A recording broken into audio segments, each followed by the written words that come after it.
students, welcome to the fourth part of the chapter History of Indian Arts. Okay, so in this part we will discuss about Indian traditions of performing arts. Performing arts means Lalit और आंगिक कला, यानी जो stage पे जाके जो perform होता है, dance होता है, ओके, सिंगिंग होता है, तो स्टेज पे जाके जो भी मतलब आर्ट्स जो परफॉर्म किया जाता है उसे क्या कहते हैं, परफॉर्मिंग आर्ट्स. तो इसमें टू टाइप्स है. First one is traditions of performing folk arts. Okay, performing folk arts, जैसे कि हमने फर्स्ट पार्ट सेकेंड पार्ट में पढ़ा था कि फोक आर्ट्स क्या होता है कि इसमें कुछ रूल्स और रेगुलेशन नहीं होते.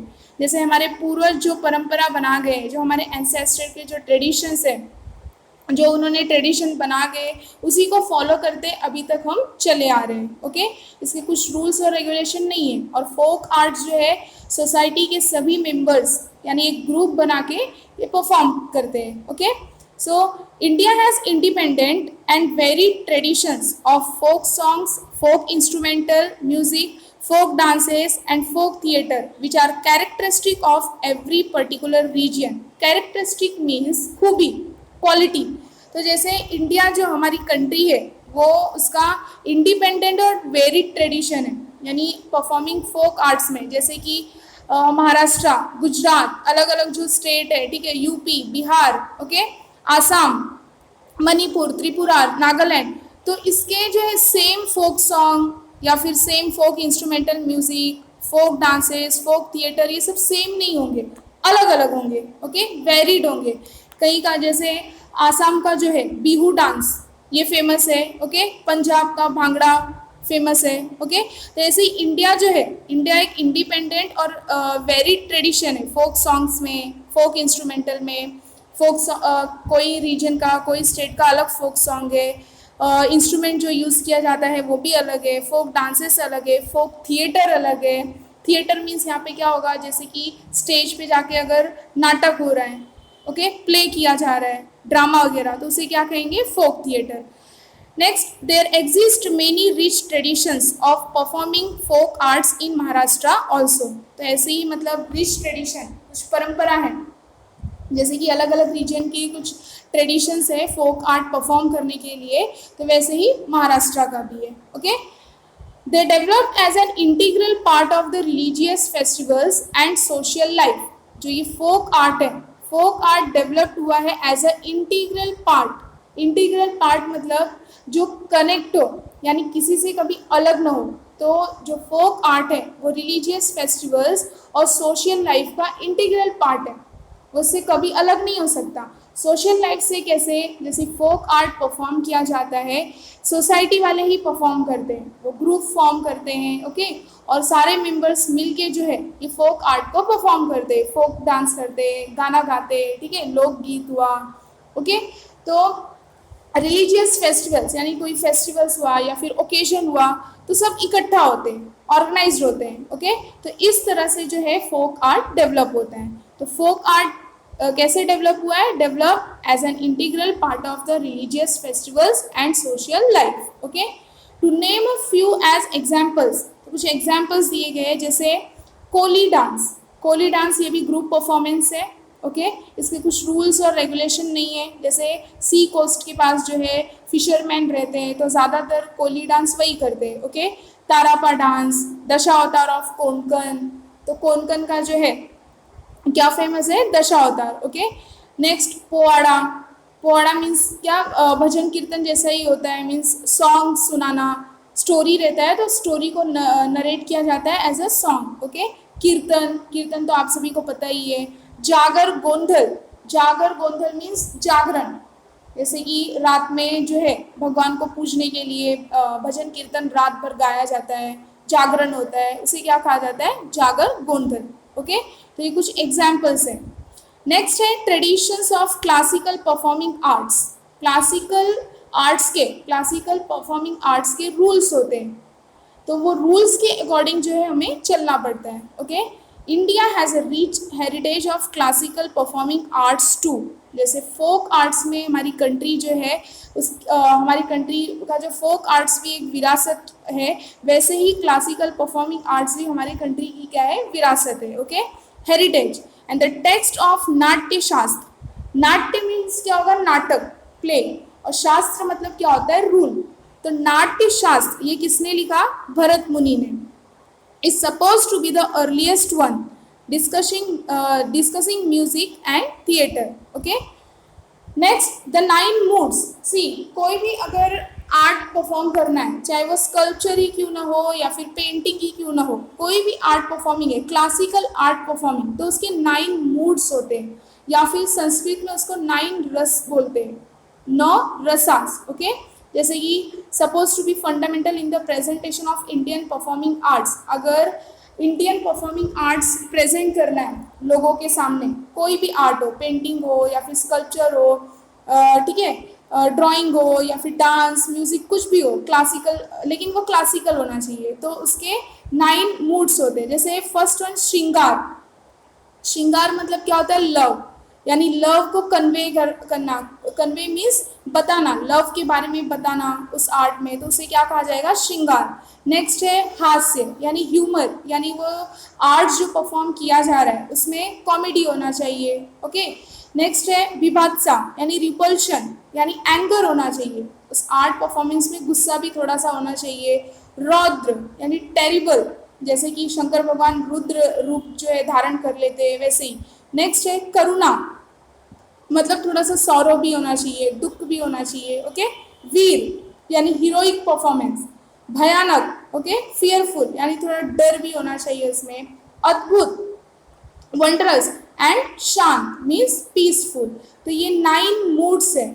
अगर इंडियन परफॉर्मिंग आर्ट्स को प्रेजेंट करना है तो ये 9 moods के साथ जो है हमारे जो आर्टिस्ट है वो प्रेजेंट करते हैं। Okay, Indian people came into contact with cultural traditions of other nations, and that resulted into blending of many different streams in the presentation of Indian performing arts, enriching them over time. सी हमारे जो Indian people है वो काफ़ी लंबे समय से, यानी Asian time से ही अदर नेशंस के कांटेक्ट में रहते आ रहे हैं, और अदर नेशन के कांटेक्ट के साथ उनका कल्चरल ट्रेडिशन भी क्या हो रहा है, एक्सचेंज हो रहा है। क्योंकि हर एक नेशन का जो कल्चर होता है वो अलग अलग होता है, सेम नहीं होता है। तो अगर एक दो नेशन मतलब एक नेशन दूसरे नेशन के कांटेक्ट में आता है तो उसके कल्चर का भी लेन देन होता है, एक्सचेंज होता है, आइडियाज़ एक्सचेंज होते हैं। तो वैसे हमारे इंडियन पीपल जो है वो काफ़ी लंबे समय से जो है, एशियन टाइम से जो है अदर नेशन के कांटेक्ट में आते रह रहे, ओके, कल्चरल ट्रेडिशन के साथ। तो इसके वजह से मीन्स एज अ रिजल्ट, इसका रिजल्ट क्या हुआ कि new style of performing arts, यानी new style of Indian performing arts जो है डेवलप हुआ, मिक्सचर होके, यानी हमारे कल्चर, हमारा कल्चर, और जैसे कि हमने देखा था पर्शियन स्टाइल, यूरोपियन स्टाइल, हमारे कंट्री में जो भी आर्ट है जैसे पेंटिंग हुआ या फिर मॉन्यूमेंट्स है, तो सिर्फ हमारे कंट्री का ही कल्चर या फिर लिटरेचर उसमें मिक्स नहीं है, हिस्ट्री मिक्स नहीं है, हम अदर नेशन के कांटेक्ट में भी आए हैं, तो वो कल्चर भी इसमें मिक्स है। ओके, तो ऐसा कहा गया इंडियन पीपल जो है वो एंशियंट टाइम से जो है अदर नेशन के कांटेक्ट में आते रहे कल्चर ट्रेडिशन के साथ। तो इसकी वजह से जो है इंडियन परफॉर्मिंग आर्ट्स का बहुत सारा डिफरेंट स्ट्रीम्स जो है डेवलप हुआ, डिफरेंट स्टाइल्स जो है डेवलप हुए। Okay, and as a result many styles of presenting of classical vocal music, vocal मतलब क्या होता है, ओरली, जैसे हम सॉन्ग गाते हैं तो सॉन्ग हम कैसे ओरली गाते हैं, उसको क्या कहा जाएगा, वोकल। तो इसके वजह से ही जो है classical vocal music, instrumental music, okay, instrumental music means सिर्फ क्या करना, इंस्ट्रूमेंट बजाना, and dance came into existence.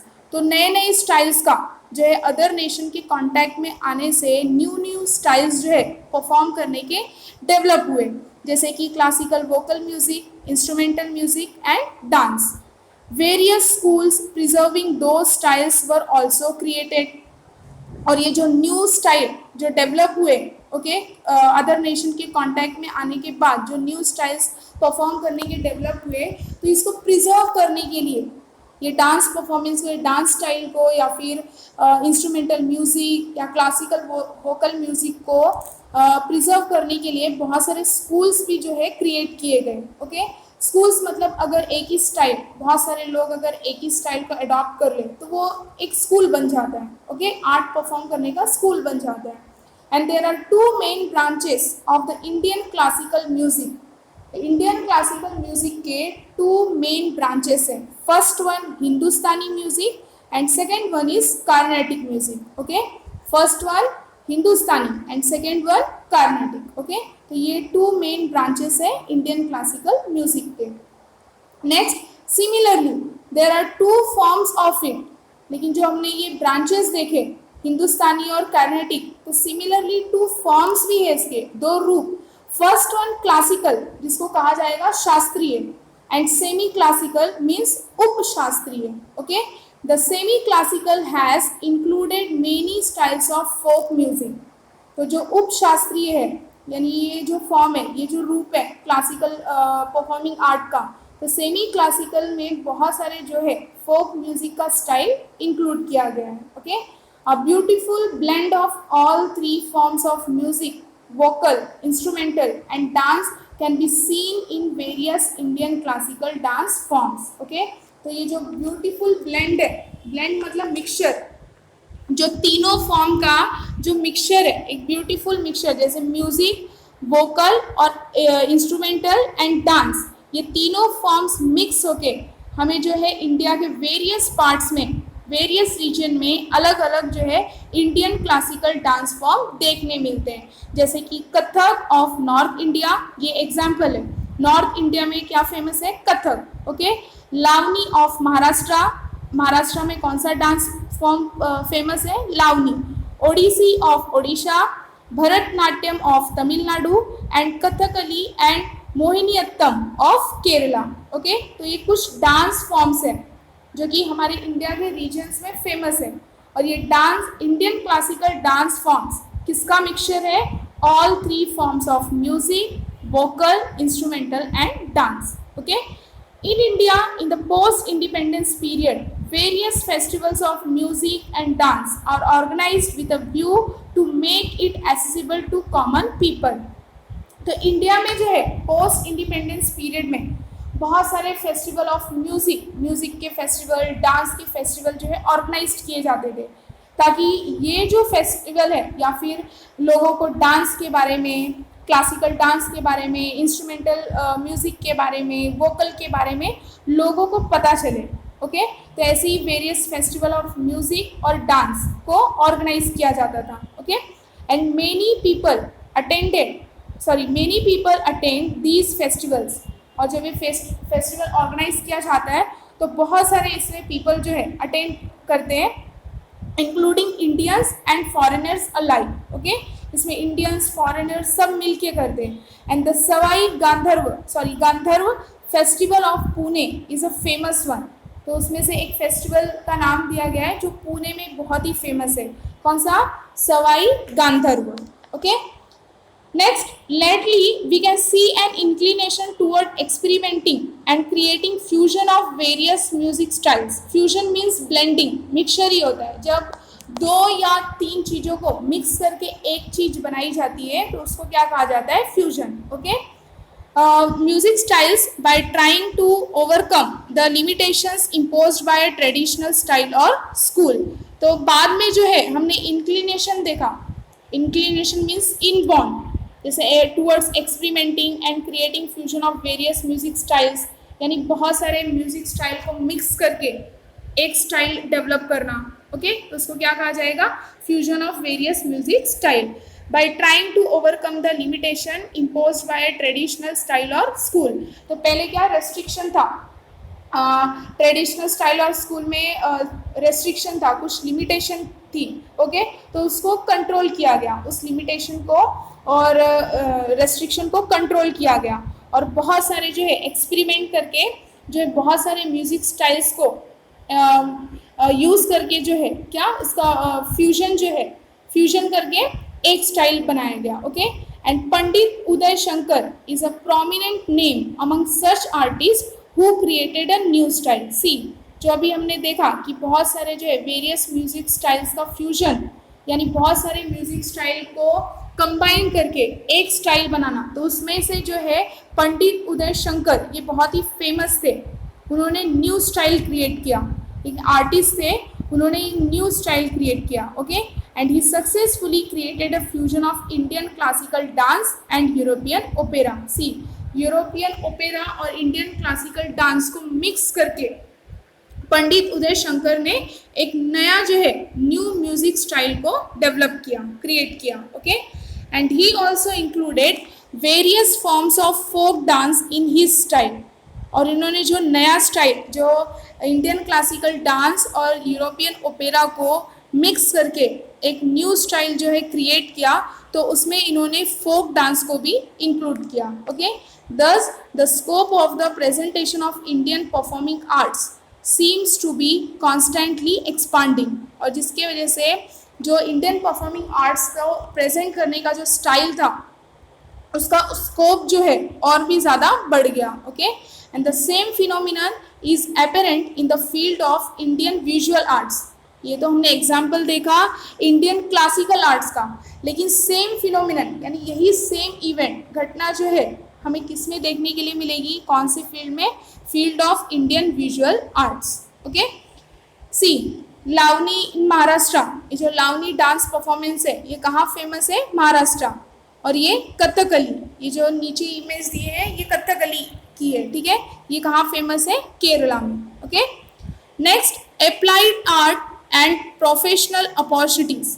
अब हम देखेंगे applied art and professional opportunities means art को अप्लाई करना, जैसे हम कुछ परफॉर्मेंस कर रहे हैं, ठीक है, तो पहले आर्टिस्ट जो है इस क्लासिकल आर्ट हो या फिर फोक आर्ट हो, तो आर्टिस्ट क्या करते हैं कि स्टार्टिंग में जो है वो लोगों को एंटरटेन करने के लिए परफॉर्मेंस करते हैं, लेकिन धीरे धीरे जब वो फेमस हो जाते हैं तो उनको जो है उनके परफॉर्मेंस के लिए क्या पैसे मिलने लगते हैं, ठीक है, तो उनके परफॉर्मेंस का इकोनॉमिक वैल्यू हो जाता है, तो यानी कि वो अपना परफॉर्मेंस उन्होंने क्या किया, अप्लाई किया, ओके।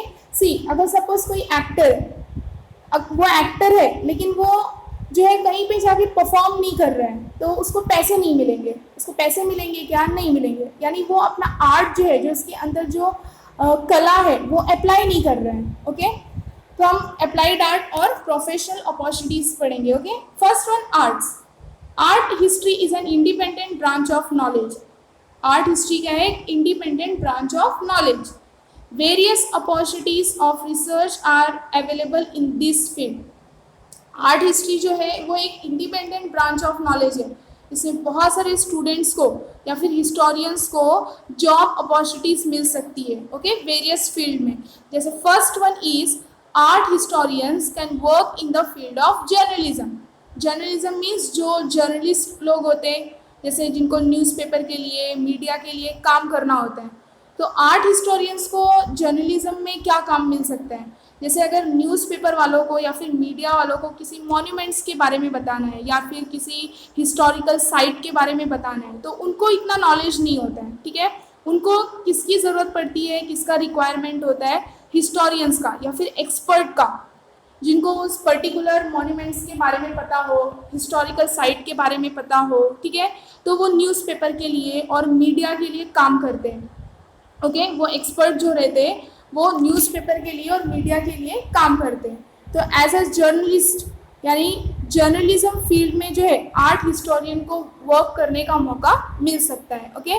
अब न्यूज़पेपर है, मीडिया वाले हैं, जैसे कि अगर ताजमहल के बारे में या फिर कुतुब मीनार के बारे में कुछ लोगों को बताना है, ठीक है, जैसे हमारे मुंबई में जो गेटवे ऑफ इंडिया है या फिर एलिफेंटा केव है, अजंता केव्स है, एलोरा केव्स है, इसके बारे में अगर बताना है तो न्यूज़पेपर वालों को, मीडिया वालों को इतना नॉलेज नहीं होता है उस पर्टिकुलर चीज़ के बारे में कि वो डिटेल में पब्लिक तक जो है पहुंचा दें, इंफॉर्मेशन पहुंचाएं, तो उन्हें जो है एक्सपर्ट की ज़रूरत होती है। एक्सपर्ट कौन रहेंगे, जिनको हिस्ट्री में जो है इंटरेस्ट होगा, जो हिस्टोरियंस रहेंगे, okay.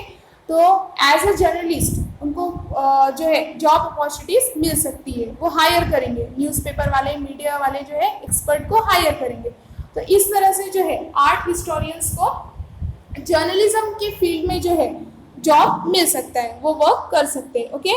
Second one, art market is an independent field.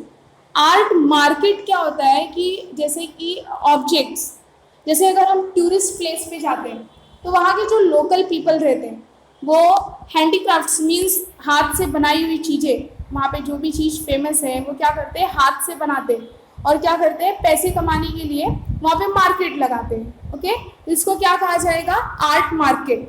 और जब वो चीज़ें जो है ऑब्जेक्ट जब वो बेचते हैं तब उनको पैसे मिलते हैं। लेकिन इसके लिए भी ये फील्ड है आर्ट मार्केट का, इसके लिए भी एक्सपर्ट की ज़रूरत होती है कि वो जो ऑब्जेक्ट है वो ऑब्जेक्ट जेन्युइन है क्या, मीन्स वो रियल है या फिर डुप्लीकेट है।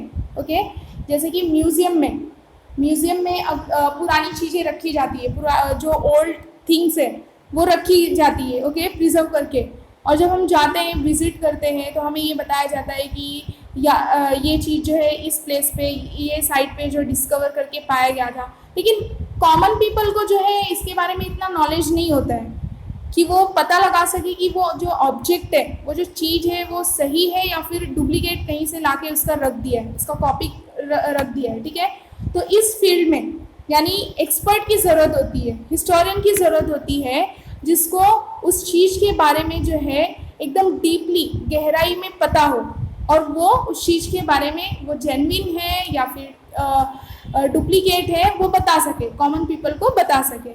ठीक है, तो आर्ट मार्केट ये भी एक इंडिपेंडेंट फील्ड है। It calls for special expertise to assess the exact value of an art object to ensure that is genuine. Okay, तो ये फील्ड में जो ये आर्ट मार्केट है, इस फील्ड में भी स्पेशल एक्सपर्टाइज की ज़रूरत होती है ताकि वो ऑब्जेक्ट का एग्जैक्ट वैल्यू जो है वो एसेस कर पाए। वैल्यू का मतलब यहाँ पे क्या होगा, प्राइस। जैसे आर्ट मार्केट जो है ऑब्जेक्ट वहाँ पे बेचा जाता है कि हो सकता है कि हमें उस ऑब्जेक्ट के बारे में एग्जैक्ट प्राइस ना हो और सामने वाला जो बेच रहा है वो हमसे ज़्यादा प्राइस ले ले। ओके, तो एक हिस्टोरियन और एक एक्सपर्ट ही हो सकता है जो इस ऑब्जेक्ट का जो है एग्जैक्ट वैल्यू बता सके, एग्जैक्ट प्राइस बता सके। ओके, और ये इंश्योर करा सके कि वो जेन्युइन है या नहीं, मीन्स रियल है या नहीं। Okay, and expert with deep understanding of art history is required for this task. और ये टास्क के लिए मीन्स आर्ट मार्केट के फील्ड में उस ऑब्जेक्ट को पहचानने के लिए, ऑब्जेक्ट का एग्जैक्ट वैल्यू बताने के लिए एक्सपर्ट की ज़रूरत होती है। और इस टास्क में वो एक्सपर्ट जो है उसको डीपली जो है समझ होनी चाहिए आर्ट हिस्ट्री के बारे में, उसको आर्ट हिस्ट्री के बारे में अच्छे से समझ होनी चाहिए, तो ये टास्क को जो है वो अच्छे से निभा पाएगा। ओके, नेक्स्ट वन है heritage management and cultural tourism. Next field कौन सी है, heritage management and cultural tourism are recently developed fields. ये जो फील्ड्स है अभी अभी डेवलप हुई है, हेरिटेज मैनेजमेंट और कल्चरल टूरिज्म ये अभी अभी डेवलप हुआ है। Okay, in these students of art can find many professional opportunities. और इस फील्ड में जो स्टूडेंट्स हैं जिनको आर्ट से लगाव है, ठीक है, जो आर्ट ऑफ हिस्ट्री जो है पढ़ना चाहते हैं, ठीक है, तो ये स्टूडेंट्स को इस फील्ड में जो है प्रोफेशनल अपॉर्चुनिटीज मिल सकती है, वो ढूंढ सकते हैं। जैसे म्यूजियम एंड आर्चीव्स मैनेजमेंट, ठीक है, म्यूजियम और आर्चीव्स में जो है पुरानी चीज़ें प्रिजर्व करके रखी जाती है, आर्चीव्स में ओल्ड डॉक्यूमेंट्स रहते हैं। ओके, तो उसका मैनेजमेंट का काम ये कौन कर सकता है, जो स्टूडेंट्स को जो है आर्ट में इंटरेस्ट हो। नेक्स्ट है library science and information technology, ये भी एक फील्ड है, अप्लाइड आर्ट का फील्ड है। ओके, इसमें भी जॉब अपॉर्चुनिटीज़ है।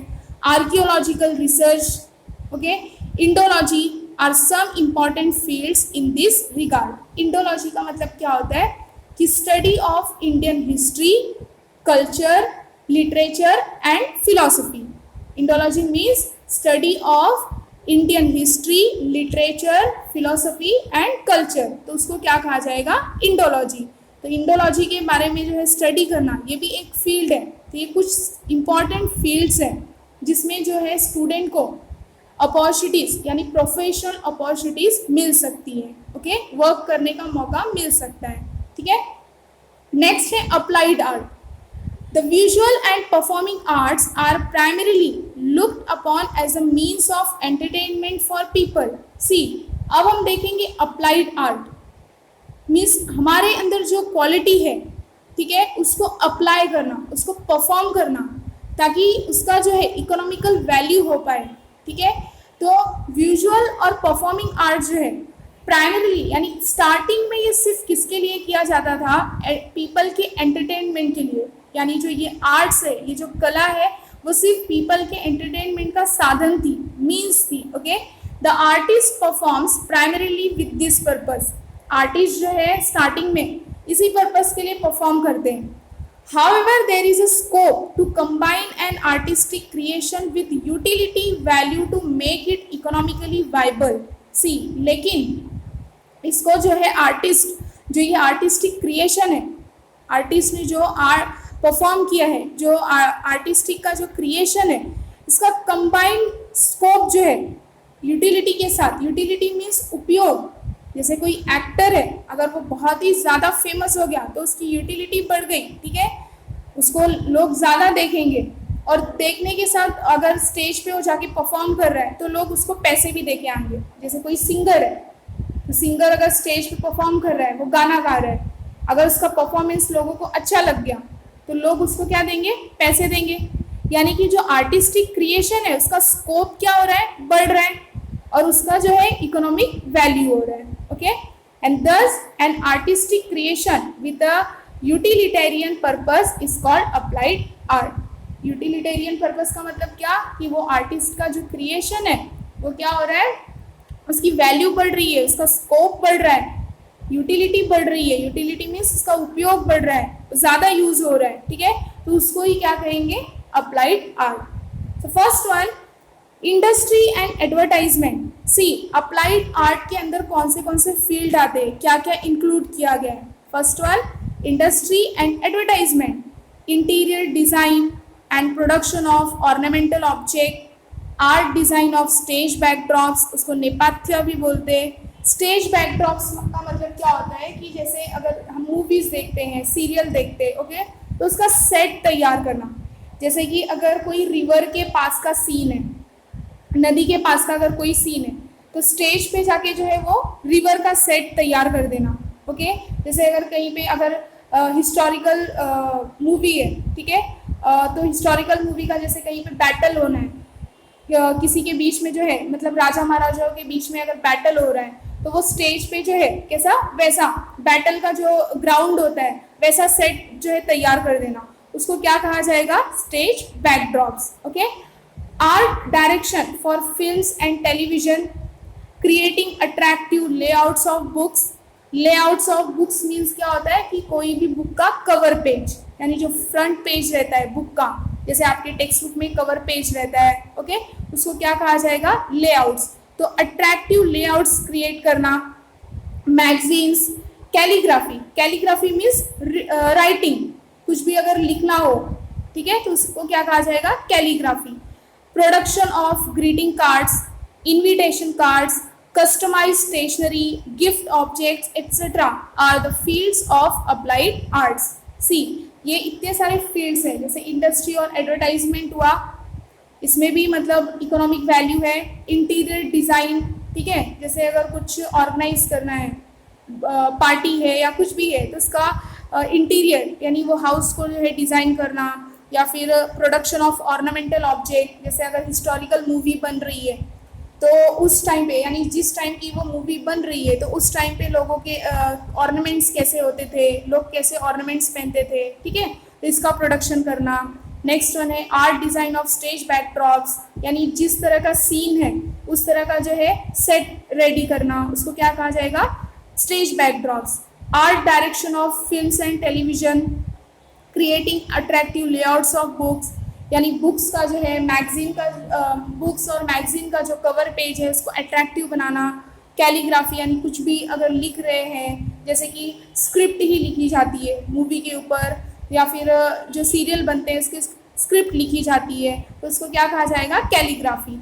Next, greeting cards, invitation card को प्रोड्यूस करना, उसका प्रोडक्शन करना, या फिर कस्टमाइज स्टेशनरी, गिफ्ट ऑब्जेक्ट, तो ये सब फील्ड्स हैं, ये अप्लाइड आर्ट्स के फील्ड्स है, जिससे वेरियस जो है प्रोफेशनल अपॉर्चुनिटीज मिलती है।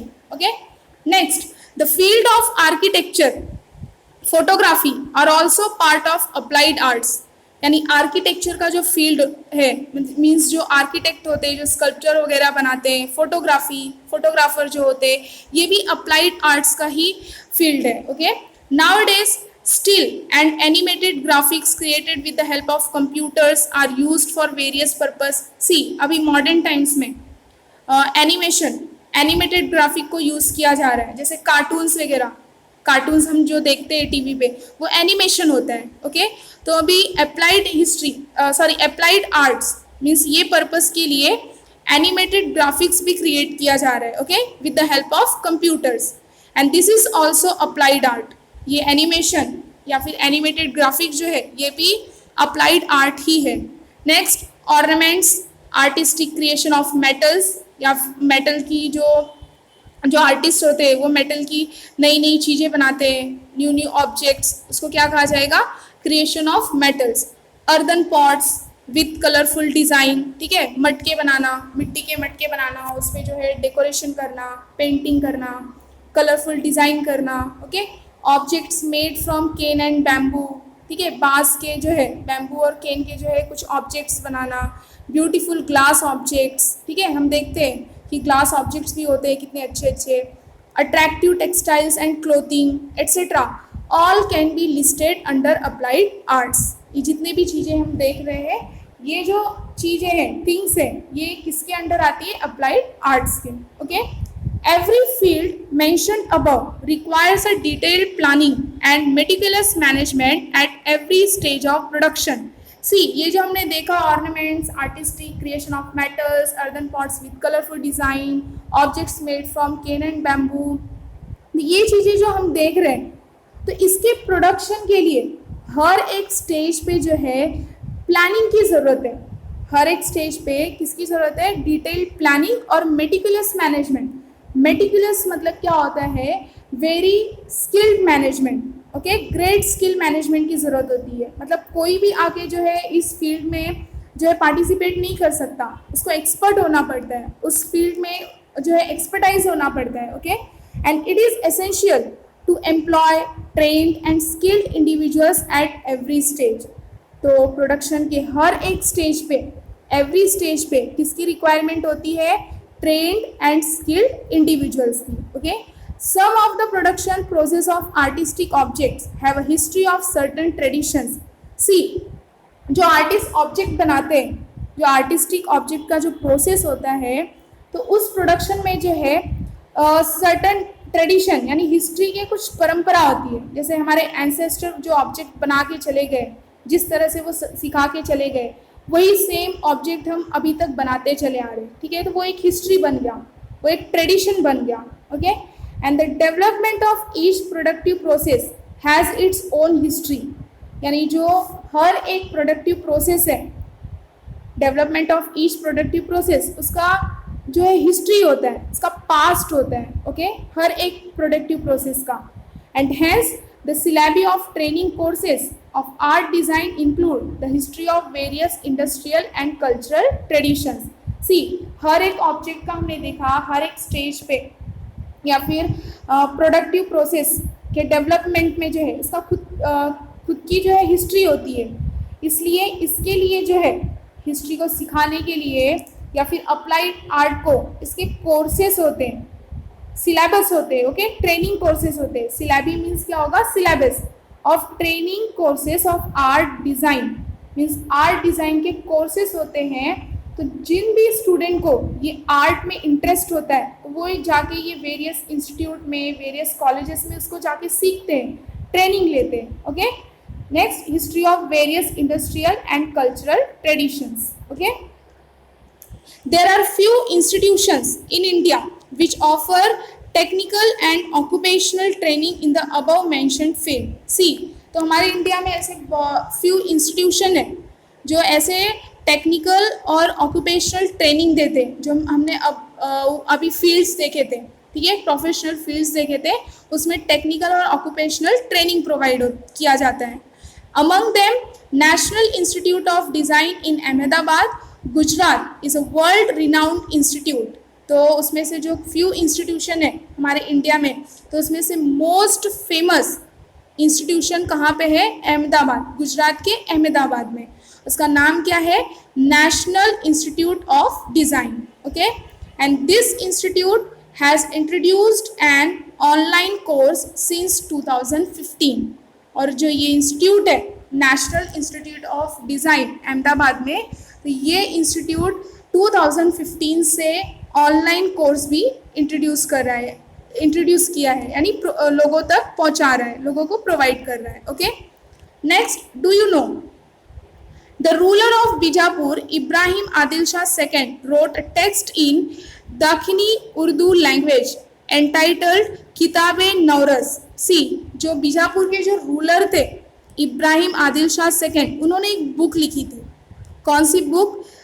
उर्दू लैंग्वेज में लिखी थी, Kitab-e Nauras. Okay, this text is about Indian classical music. जो इन्होंने किताबे नौरस बुक लिखी थी, तो इस बुक में उन्होंने क्या मेंशन किया है? इंडियन क्लासिकल म्यूजिक के बारे में. And it includes verses sung in the Dhrupad style and enables the audience to experience the joy of excellent poetry. और ये ध्रुपद स्टाइल में जो है इसको गाया गया है. ये जो नौरस, किताबें नौरस है, जो इसमें क्लासिकल म्यूजिक के बारे में दिया है, तो ध्रुपद स्टाइल में इसको गाया गया है. ठीक है, और ऑडियंस तक इसको पहुंचाया गया है ताकि ये जो एक्सीलेंट पोएट्री है उसको एंजॉय कर सके. And this text is originally translated in Marathi by doctor Syed Yahya Nashid. Okay, और बाद में ये जो टेक्स्ट है जो उर्दू लैंग्वेज में है, ये ओरिजिनली किससे ट्रांसलेट हुआ? मराठी में. ओके, और किसने किया? डॉक्टर सैयद याह्या नाशिद ने. And it is edited by doctor Arun Prabhu ने. इसको एडिट किसने किया? डॉक्टर अरुण प्रभु ने. The translation of the words printed on the cover of this text reads as follows. See, जो ये ट्रांसलेशन है, ये जो वर्ड्स का ट्रांसलेशन है, तो कवर पेज पे जो है इस टेक्स्ट के बारे में कुछ दिया गया है. क्या दिया है देखते हैं. ओ मदर सरस्वती. जो मदर सरस्वती है वो नॉलेज की माता होती है. ठीक है, विद्या. Okay, you are the divine light in the world and you are complete with all qualities. जो इब्राहिम है, इब्राहिम आदिल शाह सेकेंड, उन्होंने जब ये टेक्स्ट लिखा था तो कवर पेज पे उन्होंने सरस्वती माँ की जो है प्रार्थना की थी. उन्होंने क्या बोला कि O mother Saraswati, you are the divine light in the world, यानी आप पूरी दुनिया में जगत जननी हो. Okay, and you are complete with all qualities, और आपके अंदर जो है पूरी जो है बहुत सारी क्वालिटीज़ है, यानी खूबियाँ हैं. And if Ibrahim receives your grace, यानी ब्लेसिंग, और अगर आपका आशीर्वाद इब्राहिम को मिल जाता है, the poetry of the Nauras will become eternal. Eternal मतलब क्या हो जाएगा? कि जो युगों युगों तक चलता रहता है. ओके, एटर्नल मतलब क्या होगा? For ever. तो इब्राहिम ने मतलब ये टेक्स्ट लिखते समय कवर पे क्या लिखा कि ओ मदर सरस्वती, मीन्स हे माँ सरस्वती, जो आप विद्या की देवी हो, मीन्स नॉलेज की मदर हो. ठीक है, तो आप जगत जननी हो, और आप में सभी जो है खूबियाँ हैं.